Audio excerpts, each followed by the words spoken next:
What up, my freaks? Ruinous Insight here, welcoming you to part 64 and the second last part of my Total War Warhammer 3 modded Archaon the Everchosen Immortal Empires campaign.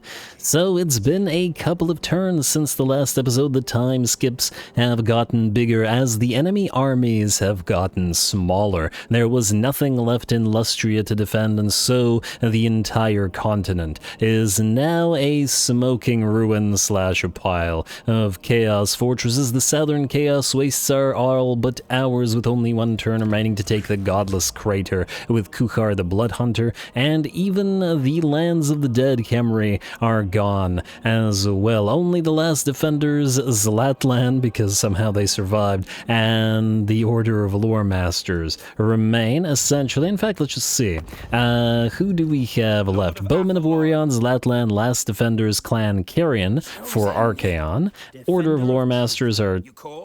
and Ghost of Pahwaks. Yes, these are the only 6 factions that remain in the entire game that are not our vassals or that are not the deceivers, because, well, we can't vassalize them apparently, and they are our one and only military ally. I think this might be one of the only campaigns where I also don't have any missions of any kind here, which is kind of interesting, just not something I've seen too many times. Anyway, the way that we're going to be doing this second to last episode is we will be trying to dedicate it to KHORNE, pretty much fully, as much as we can make it. So anyway, Demahar Crowbrother has arrived, and his final battle will be at Orion's camp. I think that should give him a fairly decent, tough fight with lots and lots of range units for him to deal with. We'll see if he can manage to pull it off. Definitely has to be tested. Then KHORNE the Blood Hunter will take the Godless crater and see how he does against Oxyotl without the backing of the other armies nearby. And lastly, when we end the turn, we've essentially left Valkia right here. She's just challenging all of Teclis's armies. We're at war with them, and if they want to hit Valkia's army with 4 of theirs, they are very much welcome to it. This just seems so appropriate that she's just standing in the middle of all this, waiting for them to dare to try. Though I imagine that Teclis wouldn't have a great time against Valkia in particular, as if we take a look at our units here, they have 95% spell resistance, so even if he lowers our spell resistance, we're basically maxed out on that. So it's quite nice, is what I'm getting at. Anyway, we're gonna start it off with Demahar Crowbrother, our Demon Prince of KHORNE, and we're gonna head to Orion's camp. Now, I guess the question is... do we attack the camp directly, or do we attack the... or do we try a field battle? Frankly, this army is probably a little bit too slow to chase down all those elves, so I guess we're going to take it in not a field battle, but, well, sort of, well, you know. Tree battle it is. Declare war, don't bother asking our allies to help us, they will be dead, not our allies, but these guys, within the turn. Pyrrhic victory, casualties high, I would imagine so. Once again, lots and lots of range units that are vulnerable bloodletters are gonna have to deal with. And damn, 80 weapon strength on the exalted bloodletters, pretty darn solid. Pretty darn solid indeed. Pretty big difference between the rank 7s and below. As we can see here, the Chaos Warriors of KHORNE have 47 weapon strength when they're rank 5, or rank 6 rather, but then when they're rank 7, they suddenly have 66 due to the, well, buffs from rank 7, plus the shrines of KHORNE that we've built in many places. Anyway, Demahar, your last fight for the Blood God, go.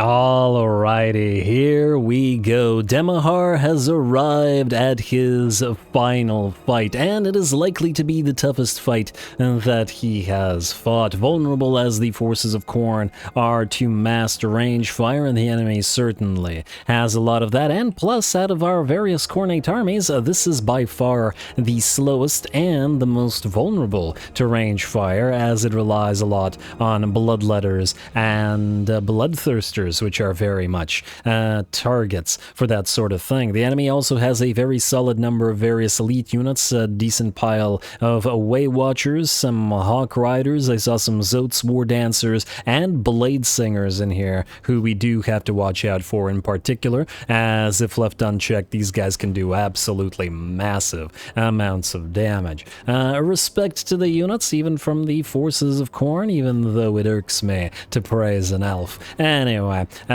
here we go. We're going to fly on in. I believe Demahar can go directly for the enemy lord, and it's good that the enemy is targeting Demahar more, or at least apparently a little bit more, than the various bloodthirsters. Demahar has a lot more resistances and missile block than the others do. Alright, and these guys are going to drop down on the enemy range and melee units alike that are clustered around the enemy lords, simply to distract them so that Demahar can duel said lord and their stag without interruption. Or at least, ideally without interruption. Still gonna have to be careful with these bloodthirsters here, of course, as they are still likely to get very much focus fired. But if we can kill out the lord and his guards quickly, it should do. Ooh, these guys did their fire breath attack in tandem. Very nice. Hey, they did it again. I love when animations sync up like that.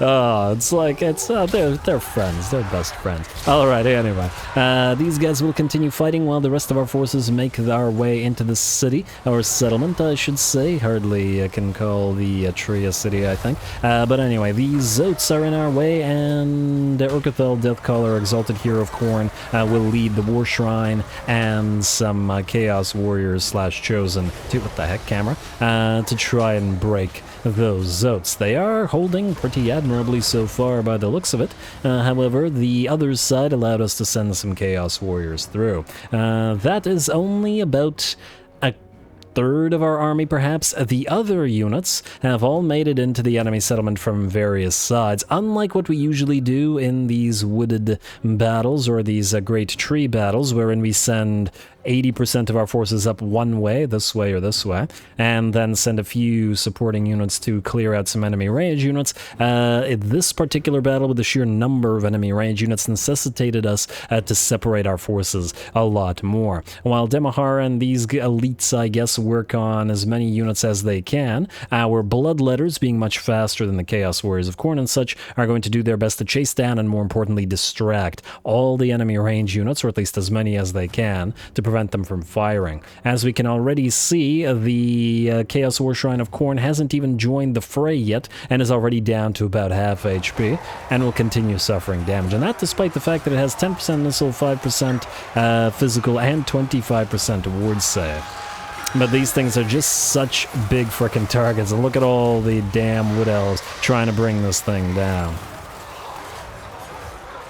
Needs even more missile resistance, I think.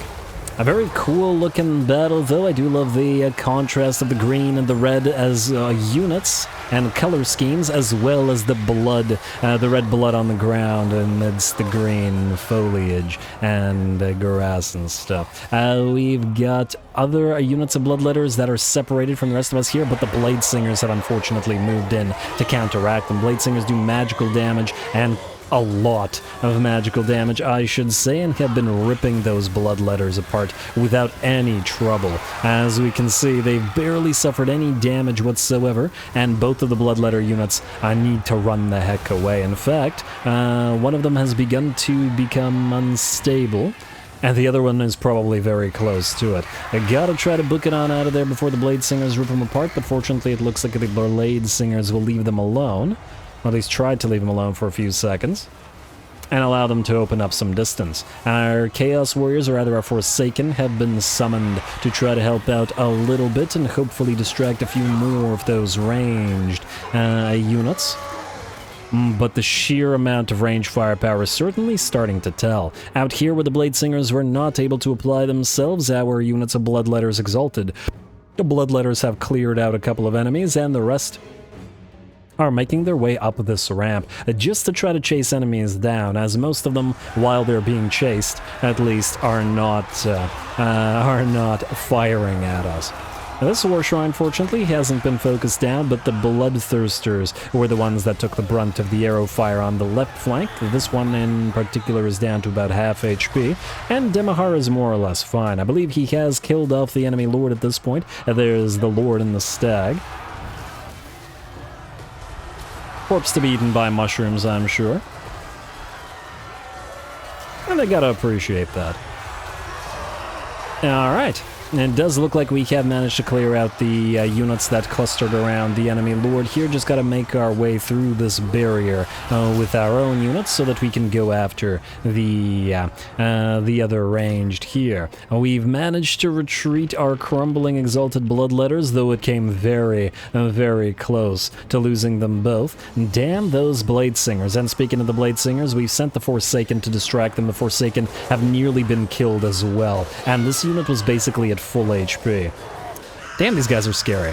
Magical damage dealing area attacks. I say glass cannon, but I'm not so sure about that. I mean, if they can survive in pitched battle with 2 units of Exalted Bloodletters, are they really glass cannons? Although I suppose all the armor piercing on the Exalted Bloodletters is absolutely wasted fighting the Bladesingers. Bladesingers have so far lost only 1 unit out of their entire blob and have now surrounded Rulek, the Skull Polisher. Oh, look at his HP dropped. Uh-oh. Get out of there, buddy. Oh, he's broken. Yeah, he is running on out of there. Alright, well, Rulek is gone. We gotta send more troops to distract or annoy the Bladesingers. For now, there's still a 19 out of 20 troops and are certainly giving us a heck of a fight. Worthy of KHORNE, I would think, and KHORNE wants the toughest opponents to be facing off against us. Well, we're certainly getting that here.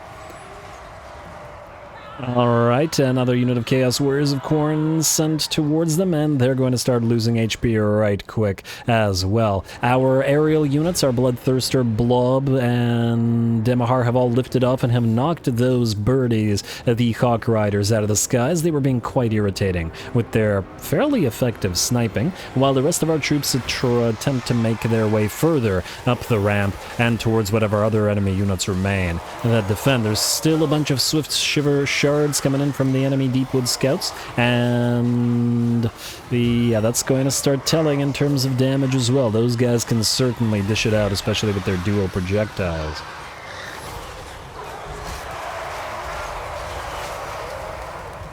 Alright, keep going up the ramp. Demahar, lead the way forward, while the rest of our Bloodthirsters are going to need to apply themselves over here. Look at all the damage on our units. The Summoned Chaos Spawn basically dead. These 2 Bloodletters are basically gone. The 2 Bloodthirsters both below half HP. The Bladesingers, in the same way that they surrounded and nearly killed off Rulek the Skull Polisher, our one and only wizard, who I believe actually fled the battlefield and should probably be executed after this battle, have also surrounded and caught this Chaos War Shrine, who they've nearly killed off, all while holding off these Chaos Warriors of KHORNE and the Exalted Bloodletters of KHORNE, hitting them in the back.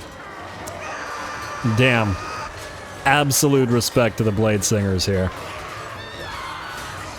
I think it hasn't been too often in this campaign where we've encountered an elite enemy unit that's just fought on par with our units to the same degree as these guys have. And they certainly have. I would have actually loved to see how a unit of Chaos Warriors with dual axes, or Chosen with dual axes, would have fared against the Bladesingers. At last, however, the Bladesingers go down and lose their number, having killed off a ton of our own troops and done a ton of damage. Ooh. Alrighty, well, with the Blade Singers no longer protecting that flank, we can move forward towards what other enemy units remain. There was a unit of Sisters of the Thorn out here, but we did manage to catch them before they did too much damage. Gotta respect the Sisters of the Thorn as well. I actually, when playing Order factions, I love to build Sisters of the Thorn as auxiliary units via outposts, because they're really, really nice. Especially with that toxic venom that they can apply, they can dish out tons of damage while riding around and irritating the enemy. Plus their little additional spell supports. Anyway, with that, the battle comes to an end. A very, very hard-fought battle that we just managed to win. Of course, Demahar is fine because he has that Crown of Everlasting Glory, and he did plenty of work himself, but the rest of our units are very badly, and I mean very badly beat up. Ooh, heroic victory indeed, and a glorious finale for Demahar. Onward for more KHORNE.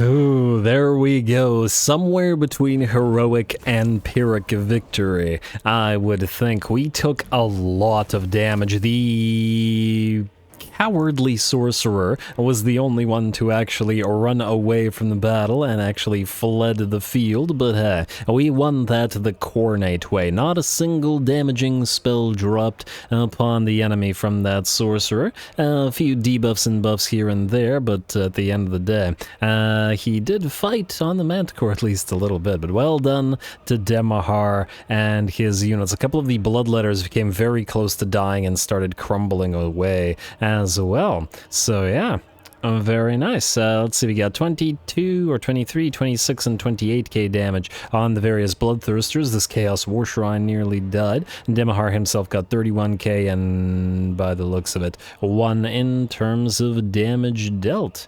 Now, praise for the elves, specifically the Blade Singers. 132 kills, 32,000 damage. They absolutely ripped the Chaos Warriors of KHORNE apart, heavily damaged a Chaos War Shrine, and heavily damaged a Bloodletters, all essentially at the same time. Very, very nice unit, not to be underestimated. But alas, that is the last we'll see of the Bowmen of Oreon. We could subjugate them, but I think not. Sack and occupy.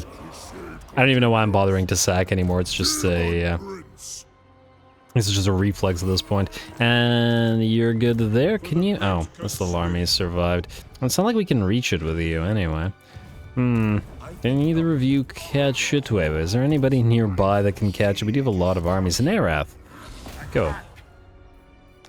And just so that the faction is finally destroyed, as we can't leave them running around. Auto-resolve you.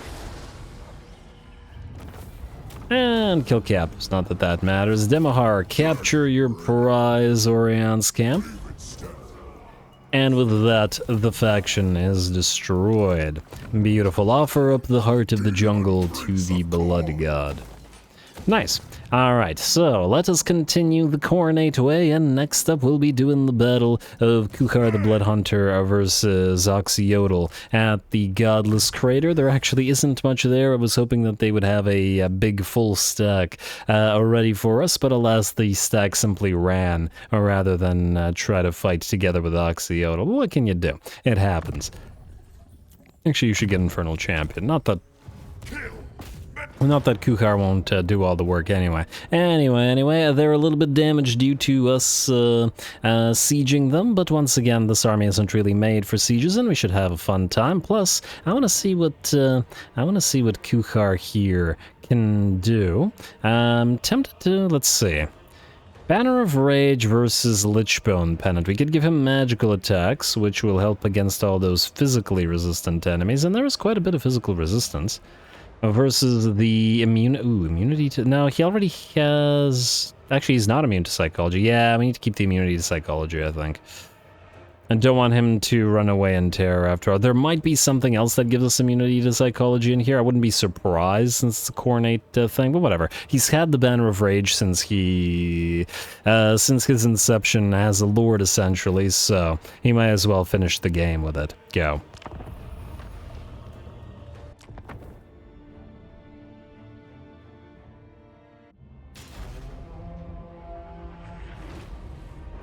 The battlefield with their mangled corpses! Pile their skulls at the throne of KHORNE!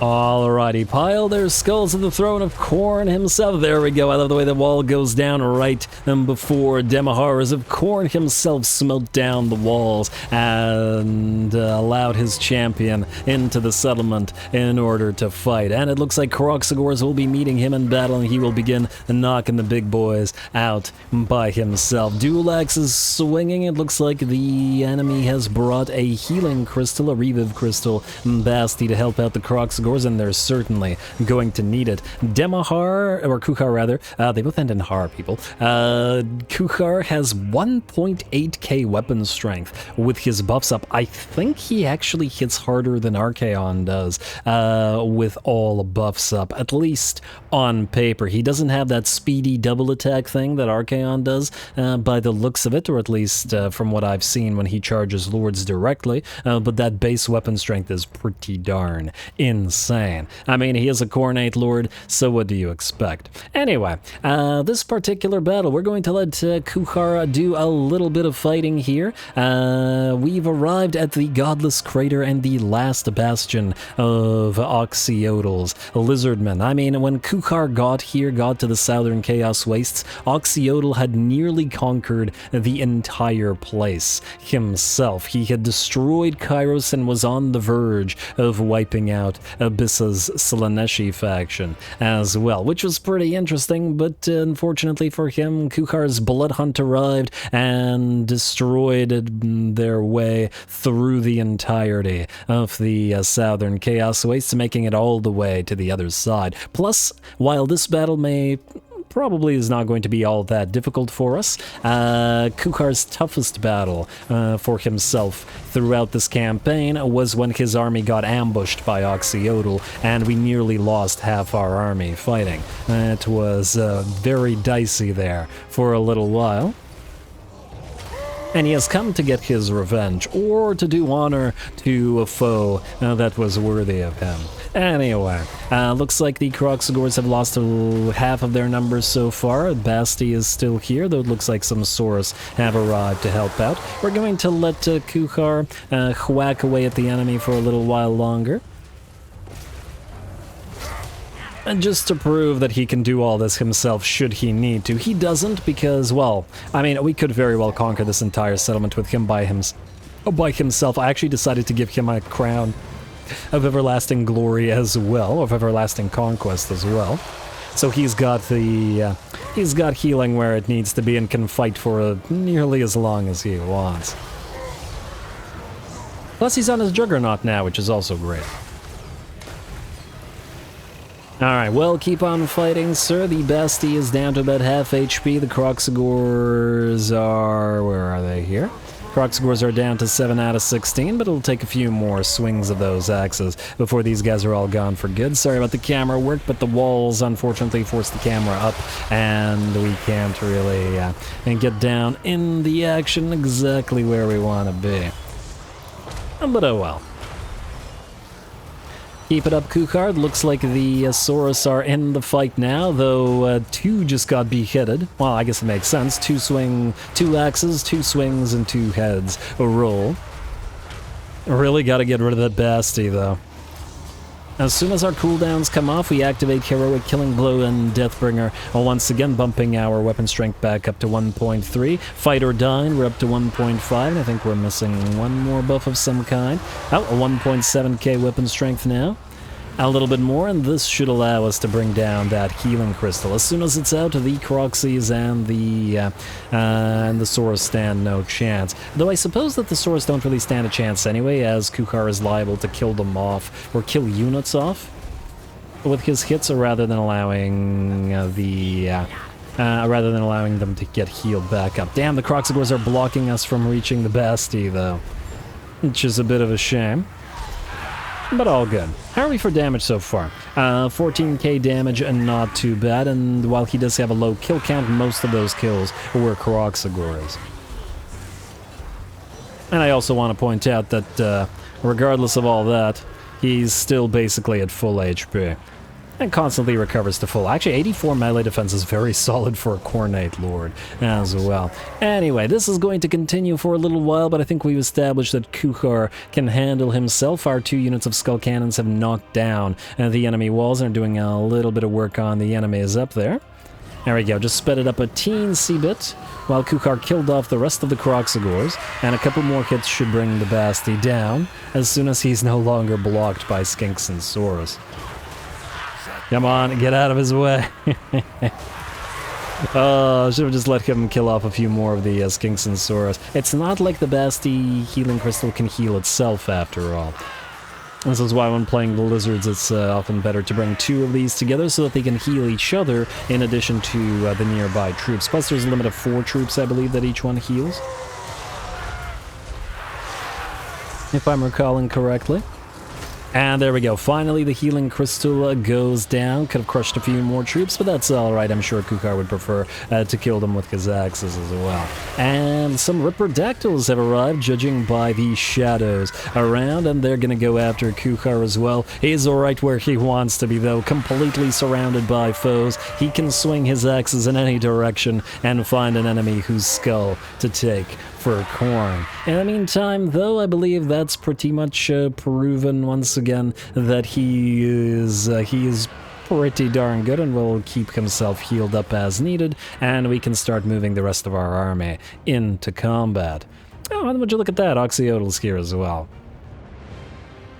And yeah, once again, we could have used KHORNE to clear everything out here. We absolutely could have, but, well, we didn't want like a 40-minute battle of him just using his relatively similar animations over and over again. Plus, the Gorebeast chariots have proven so effective in the previous siege battle that I was so happy with them, and then I wanted to see them in action a little bit more. And Gorebeasts have arrived with the first, I should say, of our Fleshhounds. KHORNE will finally deign to open a gate of chaos and send some bloodletters onto the field to make sure that the enemy has demons attacking them as well, plus to make sure that the enemy cav can't directly charge our Gorebeast chariots. They are still chariots, and I'm still wary of them getting heavily damaged, even if I am very happy with their performance so far.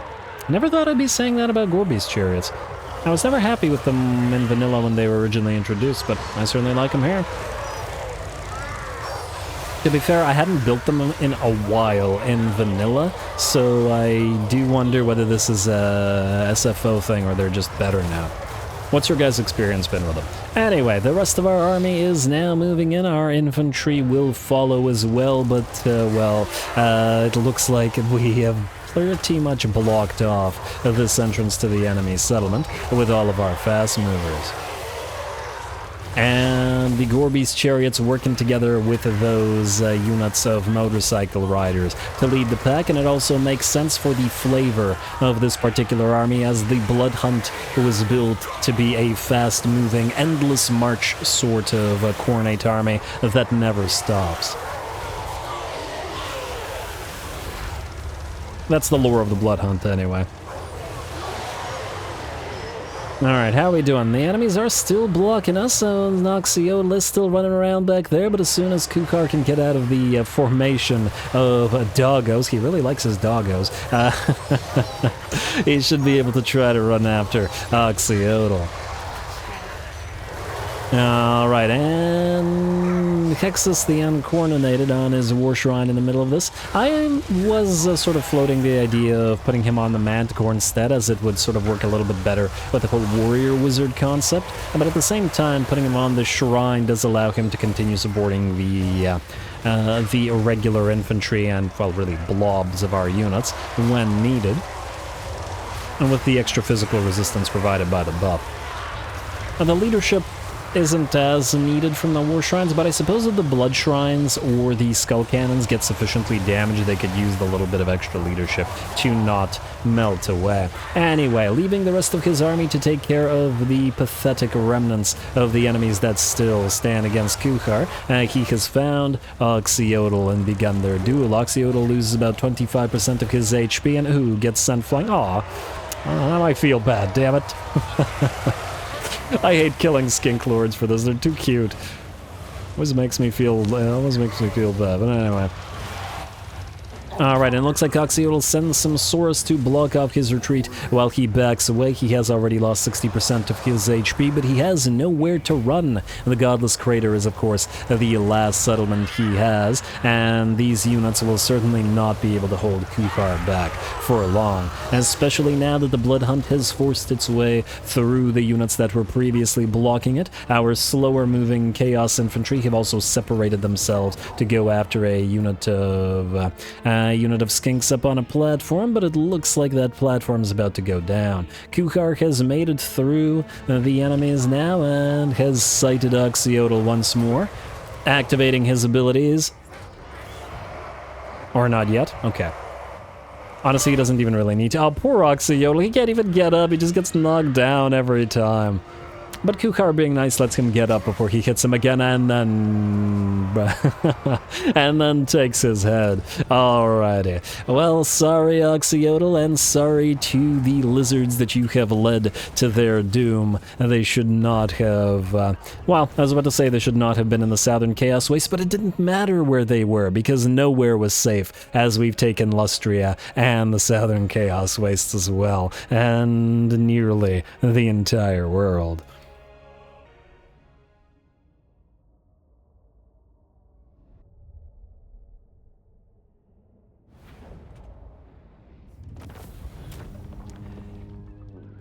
Alright, very nice. I think it was pretty clear that Kuchar could have handled that battle himself should he have desired to do so, but at the end of the day, Oxyotl did fall to his axes, and he achieved everything he wanted. Not Oxyotl, Kuchar. Otherwise, we did pretty darn well in terms of lots of our units, all of the motorcycle units, of course, doing massive amounts of damage, and it looks like the corn dogs in particular, one out of the various doggo units, 22k and 21k, very impressive on the Gorby's chariots as well, who were able to dish out lots of damage. Once again, useful in a siege, very useful in a siege. I love those Gorby's chariots with SFO treatment. I love them. Anyway, with that, we are just gonna straight up occupy the place, and that will destroy the ghosts of Pahwax. That was the last battle for Kuchar, so to read his army out loud,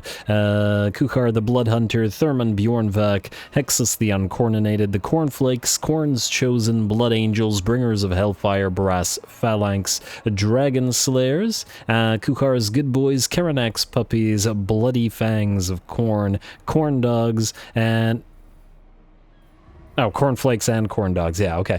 Blood Shrine of Korn, oh wait, we didn't name the Blood Shrines. Blood Battery and the Howitzers of Hell. Fantastic. Now, let's hope that this Elven faction, the Order of Lore Masters / Teclis, are obliging and will take up Valkia's challenge as we end the turn here and hope that they strike. Let's see what happens. Okay, I don't know where you're going, but I don't really care. At this point, we could just ignore all of our little armies. Yeah. These were all just follower armies. Frankly, we could probably just delete them all as they're no longer needed. Well. Alright, Order of Lore Masters will indeed oblige with 1, 2, 3, 4 stacks, and look at all those chevrons. Also, ooh, this was a good move. Lothern Skycutters, they have 6 of them here, and 2 units of Great Eagles. Unfortunately for us, we don't have too many flyers here, and they should be able to damage our infantry quite a lot if they stay up in the air. Interesting. Very interesting from the AI. Let's see if it works out for them. Valkia, your final battle. Take it.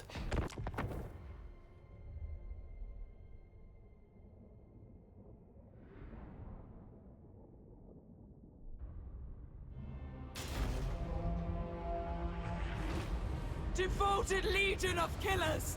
I do not ask you to fight! I am telling you to fight!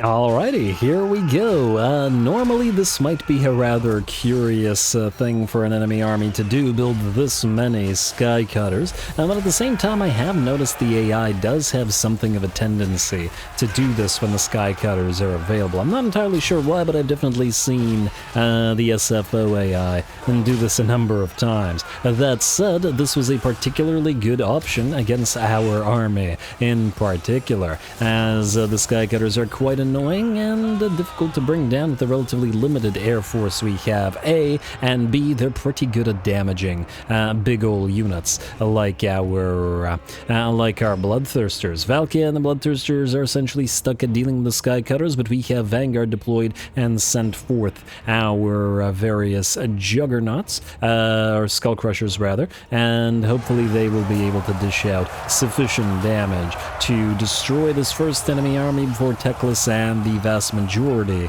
of the elves here arrive. And go and do that damage. Ooh, looks like a Searing Doom will drop down right upon the biggest blob of our units, including the Dragoon, or the Knights of the Brazen Throne here. And it looks like they've lost about 30% of their HP. That said, it probably wasn't really the Searing Doom that did damage due to the massive amount of spell resistance that we have.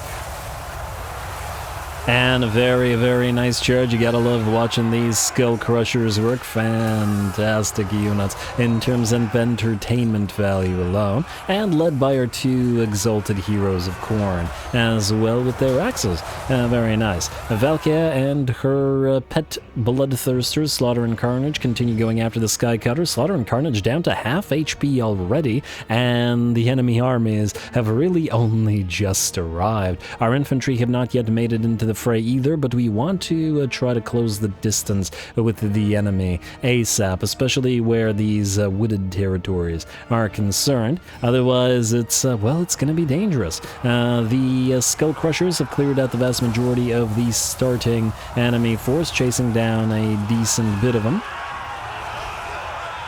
Before backing off and allowing some of the enemies to actually get onto the battlefield, what I really didn't want to do was push all the way to the edge of the map where the enemy would be sort of forced to cluster around there, because that would keep it less interesting. But our infantry has approached and does have to close with those missile troops. We're just going to let them enter the fray before completely doing so. Sky Cutters still being chased down, Slaughter and Carnage down to about 40% HP now, and hopefully they'll be able to knock them out for good. They are very slightly faster than the Sky Cutters after all. Our exalted hero of KHORNE having a little bit of a duel here with the enemy Archmage, but it looks like the Archmage being on foot will get chased down and destroyed. Our infantry have made it into the fray as well, the Chaos Warriors and Chosen of KHORNE alike, though it's the Chaos Warriors that are at this point, I think, probably the more tanky due to the sheer massive amount of armor. Our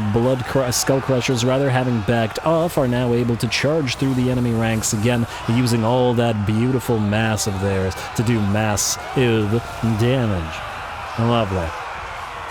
Of course, the enemy has brought plenty of spears to the fray, and our Khornate armies never use spells to do damage, even though this would be a pretty great target for it. Valkia has also dropped down and has found Teclis, who she will be attempting to kill off for probably the rest of the run, as I don't think he wants to directly fight.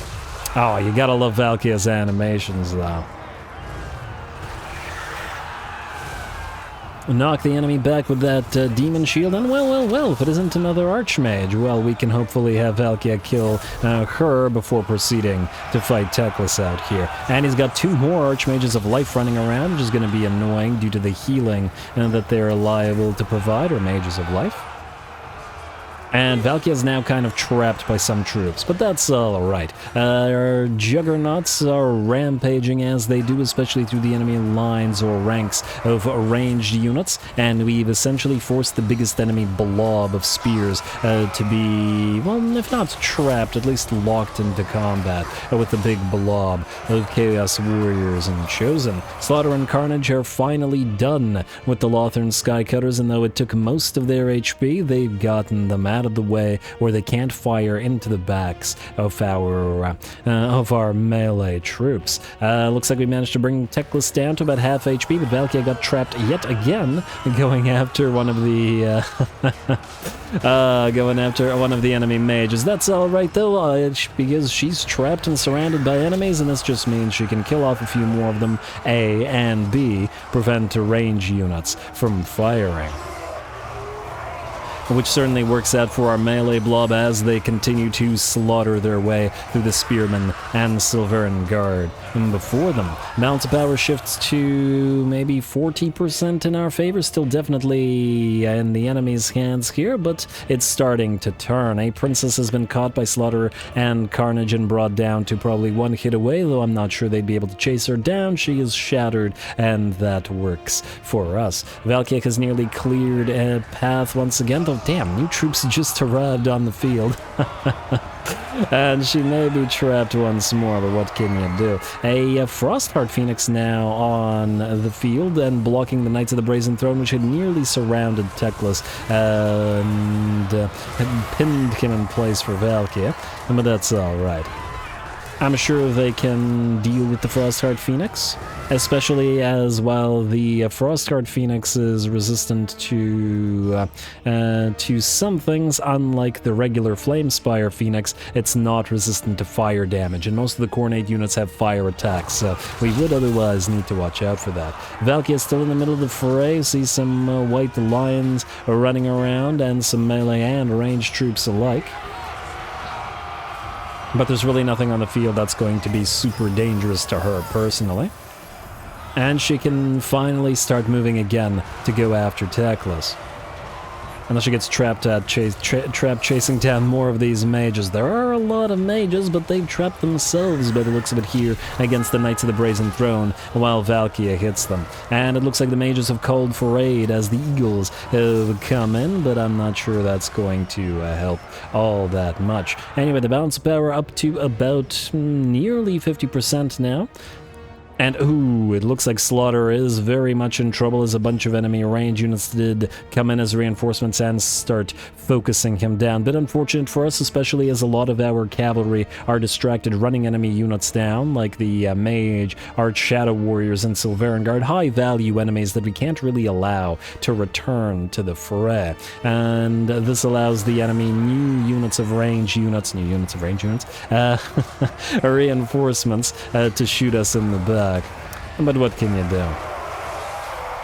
At the very least, most of Teclis' army has been destroyed at this point, and Valkia has finally found Teclis. Another hit on him brings him down to about 30% HP, and a couple more, I'm sure, will knock him out for good.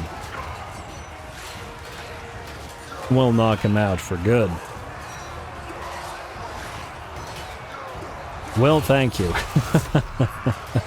I tried, and Teclis, I'm sure, did try too, but we didn't see enough spell work from him, and the spell work that we did see was not responsible for the damage we took. Got to love that Khornate spell resistance. Could probably use a little bit more missile resistance, but we powered our way through. Powered our way through to victory, I should say, as the battle is finally ours, and the reinforcing army, despite there being, looks to be 8 or 9 troops still with full HP, and another 3 or 4 with about 75% HP remaining, they all decided to book it, as the reinforcements were merely high elven archers and stuff, and we really, well, they really stood no chance. We certainly took damage. Those Lothran Skycutters did quite the number on Slaughter in particular, and slightly less so, but still plenty of damage on Carnage. Most of our Skull Crushers got pretty badly beat up as well. Pretty much all of them down to at least 50% HP. This one down to like 20% maybe,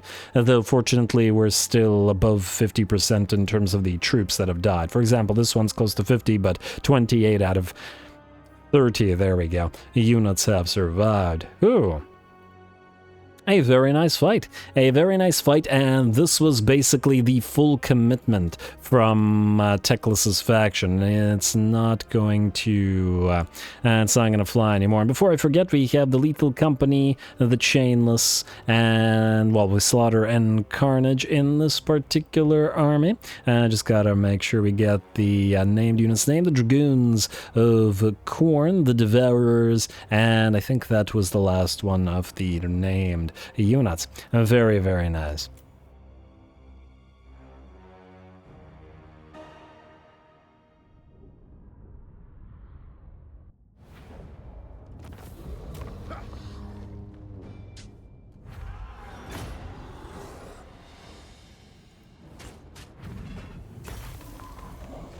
Damn, 34k money and 30k XP for that one. Well deserved, well earned, etc. As it was a heck of a fight. Those darn Skycutters and Flyers in general proved to be an issue for us. Fortunately, Teclis went down and a decent number of enemy forces went down as well, but I think Valkia certainly showed this faction, and I think with these armies being broken, the Order of Lore Masters itself is broken as well, and really only Zlatlan and the last defenders will remain. Kill the captives just in case. Let's see if anything else is liable to happen, but with so few factions on the map, it seems pretty unlikely. There we go. And war is the proving ground XP for characters. None of this matters whatsoever, I guess. We'll go with my underlings. And defeated Teclis wins a magic power reserve capacity for Valkia, but she never uses the magics. Anyway, this is all just worthy of cleanup, as it's all easy to kill. We'll have Valkia do a Torkolek, but it's certainly not worth bothering in terms of a real fight. This episode, however, was solely dedicated to KHORNE as the semi-final, and I will thus call it here. Next time, we get the last battle, Samoth Painbringer, probably at the Zlatlan, Kolek 2 strike at Uatek, though frankly, it's kind of weak there. Though Kolek has had a lot of screen time. I want Norvegicus to hopefully find something. Definitely want the Flying Army to get the final battle, or a final battle, since it spent way too much time traveling throughout the campaign. And of course, Archie has to get to Nagashazar to finish the campaign off with his final fight. Stay tuned for all that next time around. Don't forget to leave those likes and comments below. Almost one last time. All glory to the algorithm. And thanks for watching.